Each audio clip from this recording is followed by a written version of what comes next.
Can we go through some of this news from Newsweek that has broken over the weekend? It's so weird because I don't follow on the weekend. I don't follow social media. I don't follow anything. Mm-hmm. And I just know we were busy this weekend, with Afghanistan and doing all kinds of stuff. And I got so many calls and so many text messages from people who are like, "Are you okay? Right. Is everything okay? You guys are being held hostage."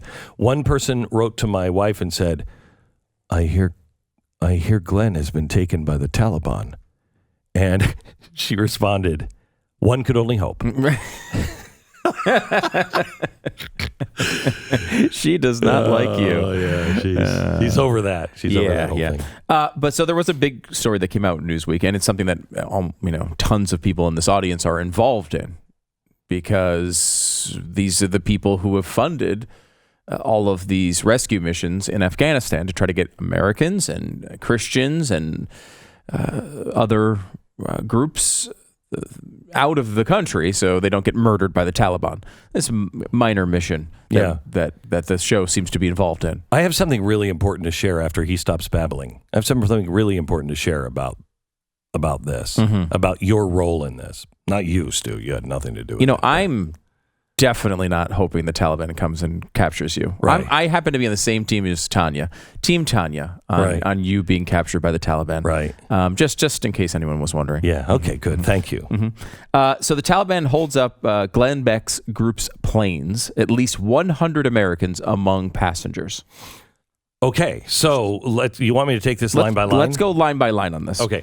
Taliban holds up Glenn Beck's group's planes. Yes, they're holding the planes. They're not holding anyone hostage. They are holding the planes. They won't, and they're not our planes. We leased them from a company called Cam Air, which is, their Delta over in Afghanistan. We lease them. It's the largest private airline. Yeah. Mm-hmm. And so these aren't private planes. These were chartered by us, but these are just regular passenger planes. Can I just go back a couple? I know you don't like doing this, but can I go back a little bit here to when all of this was going on initially, when the funds were being raised, and reporters from places like CBS News were saying this was not happening.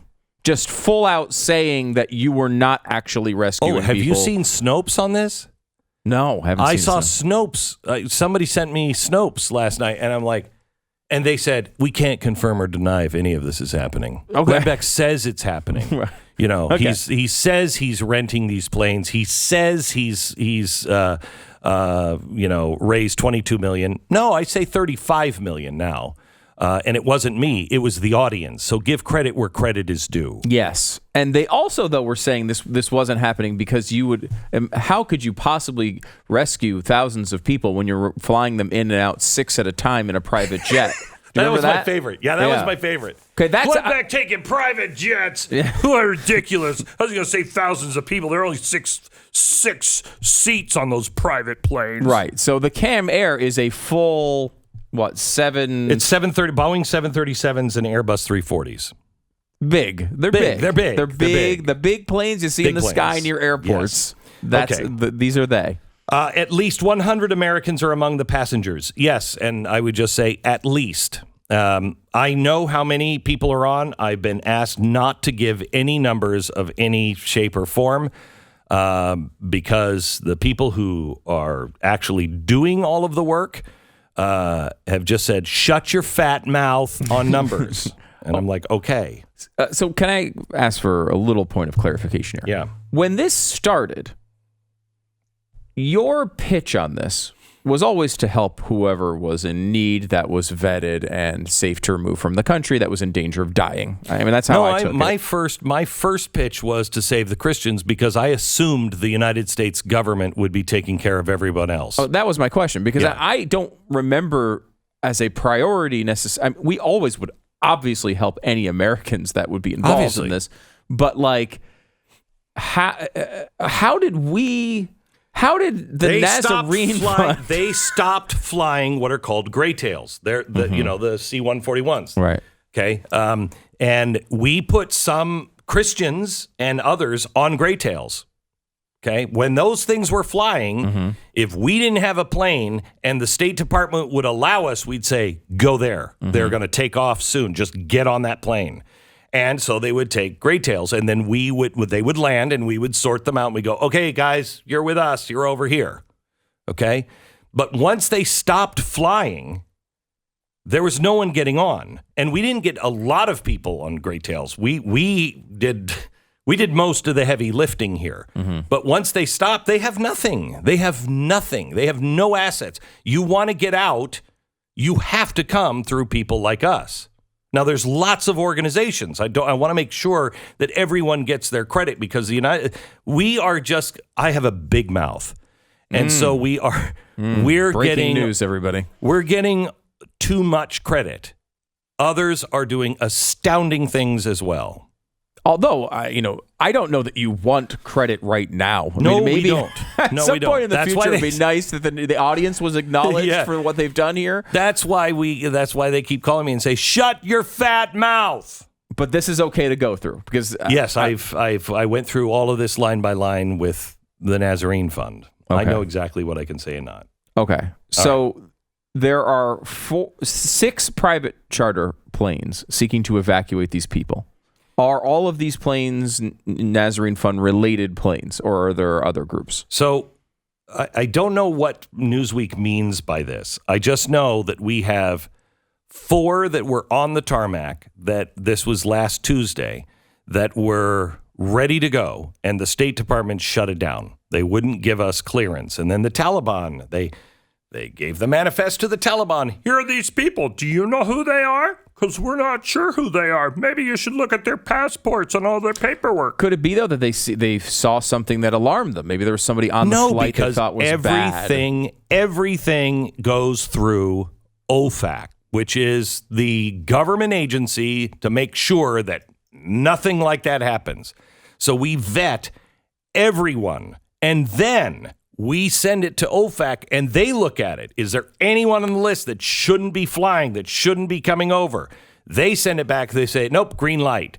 Then it's got to go back to the State Department, and the State Department has the manifest, and all they have to do is just say, yep, you have our permission to take off and land. That's it. That's all they have to do. No, so we had those 4 planes, and they were held by the State Department for about a day. And that alerted the Taliban, and then they were all unloaded and handed over to the Taliban.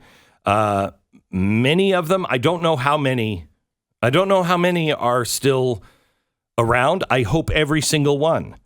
I don't know how many are around. Many are in safe houses, and I like the way people are like, oh, they're in safe houses.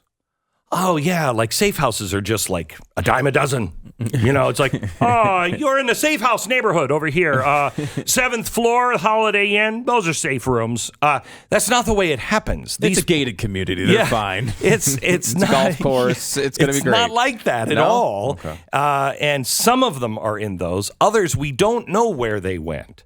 And so we will only know once we can call for those who have their phones on.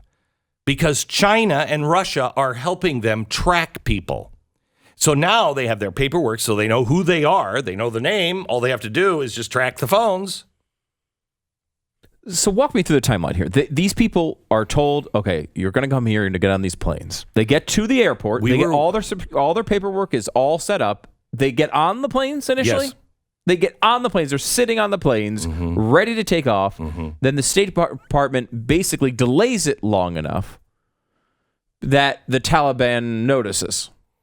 Yeah, basically. And you had 4 senators, 2 congressmen that I'm aware of. I think there were many more than that, but that I'm aware of, were on the phone all Tuesday night. Let this plane take off. Let these planes go. Let them go. We know who's on the planes. You know who's on the planes. Let them take off. And they wouldn't. So they say in the Newsweek article that one person has said that the Taliban could be attempting to shake down the airline or the State Department for money in exchange for takeoff clearance. Yeah, I'm sure they are. And I'm sure you're going to see U.S. aid go to Afghanistan that will be shakedown money. I'm sure it will happen. And But it would have been harder to shake down the planes if they were already off the ground. Yes. That would have been a lot harder to do. Yes. But now that they're there, yes. in theory, there could be some back and forth. We were working on this while everyone was in Kabul. We were working on this to find other ways to get people out, and we had other ways to get them out until the State Department set up a big, huge flare. It was like, hey, Taliban, you should look over here. There might be some Americans over here. So anyway, that's what's happening. So if you look at this, 6 private charter planes seeking to evacuate at least 1,000 people.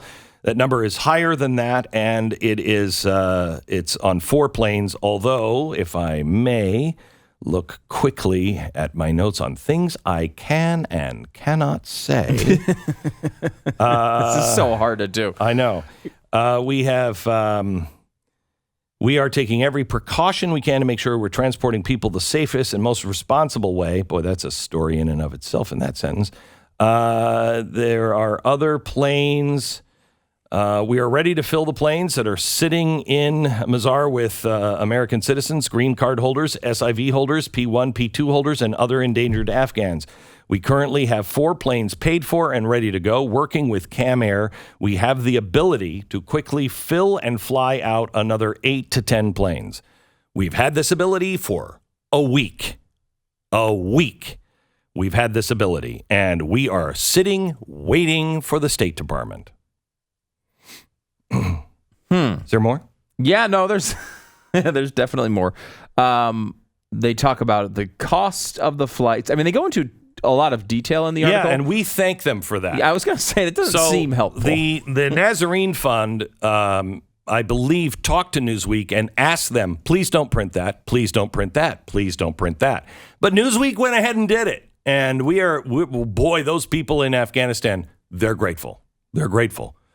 They're grateful. I'm torn on it because I obviously don't want anything that's going to affect the mission, any attention brought to it. However, you get to these points when the State Department is doing these things, and I don't know how you stop them from doing them without attention on their actions. I know it's a argument that we have internally all the time. My argument is, get them. That's not the prevailing argument. That's not the prevailing argument. But I may have started the Nazarene Fund. Thank God I don't run the Nazarene Fund. Otherwise, get them would be our slogan. And it could mean get the people in Afghanistan, get the people who are holding them back in Afghanistan, and also get the people who are holding them back from Washington, D.C. The Nazarene Fund, get them. I don't think that's what Jesus would have us do.